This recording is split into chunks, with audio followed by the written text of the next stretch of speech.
Welcome back to Trading Hour. Well, Ceigall India is in focus as the company achieved financial closure for two of its projects in Uttar Pradesh. Bhagat Singh, the Group CFO at Ceigall India, joins us now to discuss this as well as the outlook for FY26. Thank you so much, Mr. Singh, for joining us. First up, give us a sense of what exactly the financial closure means in terms of execution for the Ayodhya bypass project that you have on board. When do collections actually kick in for this particular project? And what kind of margins can we expect from you in this particular project? Good morning. Thank you for inviting us for this session. So we are pleased to inform you that the company has achieved the financial closure of both our Ayodhya HAM projects. So precisely, we are going to construct the two HAM projects measuring 67.57 kilometers in the UP region, Ayodhya. And we are expecting that the work will start precisely. We are going to receive the appointed date for both the HAM projects in the month of March or maximum by April 25. And this is going to create a very positive impact, not only for the Ceigall India Limited, but yes, for the overall infrastructure development of the Uttar Pradesh. By securing this contract, Ceigall India Limited has proved its credentials to be one of the key players for executing the large size EPC projects for India. Understood that. Mr. Singh, the other thing which we want to ask you, especially in terms of EBITDA margins, Q3 when we saw EBITDA margins, there was a significant dip. Give us a sense in terms of upcoming projects.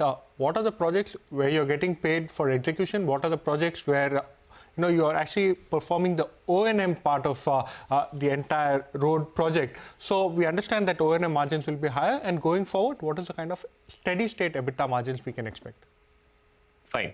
Before that, I need to make you understand what is a HAM project precisely. In the HAM projects, 40% of the payment you receive during the construction period and remaining 60% is payable to the concessionaire in the coming 15 years in the form of annuity. And the entire O&M of the project will be done by the concessionaire itself for the rest of the 15 years.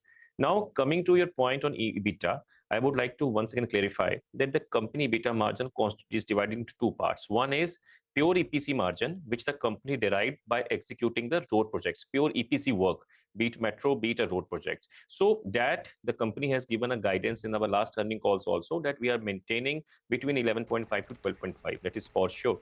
Now, over and above that, the other incomes which contribute towards the further elevation of EBITDA from pure EPC to the total EBITDA, that is FDR income, royalty income, bonus and claim. Now, all these incomes are irregular income and it's booked by the company as and when received, because claims are received whenever it is sanctioned and approved paid by the authority. Bonus is received when you complete the work beforehand from the authority. Other income is received when you have the FDR. Now, in each and every quarter, these four types of incomes are not regular and is received as and when awarded by the authority. As far as FDR income is concerned, we are expecting FDR income to decline and PBT to be increased further, because post-listing and post the AA rating of the company has been able to release its FDR from the banks and is utilizing the released FDR from the banks for further supporting its NWC position and reduction of a debt. On account of a reduction of a debt, the company is able to save a substantial amount of its financial cost, which is contributing towards the further improvement in the PBT. So the margin we are expecting to continue further in the time to come, but we need to understand the bifurcation of the total EBITDA into pure EBITDA and the other income. And as far as the future outlook is concerned, I would like to further emphasize the fact that the company is working for the further modernization and a growth with a massive vision of 5 to 7 years. We are not basically a road company or a highway company. We are a infrastructure company having a diverse presence across more than 13 states in India, and our focus is not only towards road. As we speak, we have an order book of 13,000 crores with a good diversification into roads. We are into metro projects, we are into railways projects, we are also into tunneling.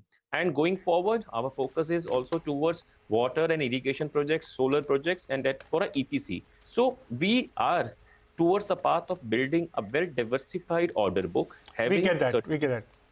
Right, Mr. Singh. Mr. Singh, so currently at the end of Q3, where did your order book stand at? Q4, what has been the order inflow so far? End of FY25, where will the order book be? And FY26, what is the order prospect pipeline? Our order as on Q3 last 31st December 2024 was 11,702 crores, which is reported. we have guided to the investors that we would be receiving, we are targeting to receive an order inflow of 5,000 crore in the financial year 24-25, against which we have already received order inflow approximately touching 4,500 crores. Remaining 500 is left, and so we are expecting that in the coming of the March, what we have already bidded contracts worth rupees 23,000 crores towards various authorities. So we are expecting that in the month of the March, if the bids get open and we turn out to be L1, we are expecting that this difference of 500 crores would be fully recovered. Going forward, in the times to come, we are expecting that we are targeting to get order inflow of 5 to 7,000 crores, precisely 1.25 times to 1.5 times of the turnover that we are going to execute every year, to keep our order book 3 to 4 times of the revenue book to bill ratio in the future. Understood that.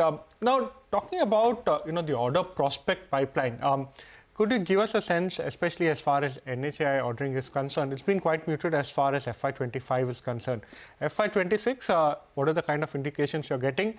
Also, in terms of the bids that you actually go ahead and participate in, what is the win ratio that you typically have? So that will give us a sense of the order prospect as well as what is it that Ceigall can garner. As far as the orders slow growth rate is concerned, so your point is correct, and I accept that point. But I think it is a matter of a concern for those companies which are heavily relying on the authority and they have a low order book as we speak. As far as Ceigall India is concerned, so as I mentioned, we have a good order book giving a visibility of next 2 to 3 years with high degree of certainty. So it is not a cause of a concern for Ceigall India, to be very precise. Going forward, as I mentioned, that we are targeting a good tendering and good bidding in the water and irrigation and solar segment, and more structure work. Metro station, we are expecting a good growth prospects, good tendering in the metro stations work also. So we are expecting a good order inflow across all these sectors in the financial year 25 to 26. As far as the winning ratio is concerned, so strike ratio in the past used to range from 10 to 20%, and we expect that in the future for FY25-26, we will be able to maintain this strike ratio. But one thing I would like to specially mention here, the fact is, for us, what matter is getting an order with the envisaged EBITDA margin and providing a good, consistent return to the investor rather than maintaining a strike ratio. Thank you so much, Mr. Singh, for joining us, giving us a sense of the order prospect pipeline, as well as the update as far as the financial closure for the Ayodhya bypass projects were concerned. Well, time now for a short break. We'll get you excerpts of our conversation with Vijay Jaipuria, who's the CEO of Delhi International Airport, on the other side.